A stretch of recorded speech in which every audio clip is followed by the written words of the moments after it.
The AFL Lightning Cup is back. Today we'll be checking out the round 1 action from Groups C and D. Our third group sees Adelaide, Port and North Melbourne fight it out. It was the Crows who made the fast start, kicking an early goal just minutes into Game 1. It was a dominant first half for the Crows, but inaccuracy saw them waste some opportunities and go into half-time with an 8-point lead that could have been much bigger. Goals from Tex Walker and Darcy Fogarty saw the Crows lead out to 20 points. But a spirited late fight back saw North kick the last 2 goals of the game. The final winning margin for the Crows was 8 points. The late momentum carried on for the Roos in Game 2 as they dominated the first half against the Power and led by 14 points at half-time. Early goals in the second half to Stevenson and Coleman Jones pushed the lead out to 26 points, before a couple of late Port Adelaide goals put the final margin at 14 points. One game to go in Group C and it's still wide open, with Adelaide just 2 points ahead of North Melbourne. An 11-point win in Game 3 is all that's needed for Port to make it through to round 2. It was Jeremy Finlayson that got the Power off to the right start with the first goal of the showdown. The Crows quickly responded to level the scores at half-time. It was an early stalemate in the second half before Charlie Dixon broke through to give the Power a 6-point lead. A look at the live ladder shows it was now do or die for these bitter rivals, Port needing only one more goal to take second spot and eliminate the Crows. With time ticking away, Jeremy Finlayson had a chance to put Port into second spot.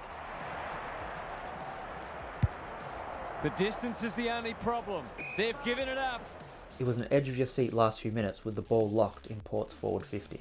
The final standings for Group C see North Melbourne take top spot and Adelaide just scrape through in second. In Group D we have Sydney, GWS and Carlton. It was the Swans who got off to a fast start, kicking the first 2 goals and leading by 14 points at half-time. They quickly extended that lead to 20 points with a Tom Hickey goal early in the second half. Despite repeat entries inside forward 50, the Blues were unable to break through the Swans' defence, with Sydney winning the game by 20 points. The Blues seemed determined to bounce back in Game 2, kicking the first 2 goals and taking a 13-point lead to half-time. The Giants quickly responded in the second half, kicking 2 goals to bring it back to a 1-point game. It wasn't long before the Giants had their third to take the lead, and a Toby Bedford goal sealed a 2-goal win for GWS. The Swans currently in top spot on 20 points, while the Blues will need a 41-point Swans win in Game 3 to keep them in the Cup. Sydney gave the Blues hope, with a dominant performance getting them out to a 22-point lead, which could have been much bigger had it not been for the Swans' inaccuracy. A late goal from Jake Riccardi slammed the door shut on the Blues' round 2 hopes. A 16-point Sydney win seeing them take top spot, while the Giants also make it to round 2.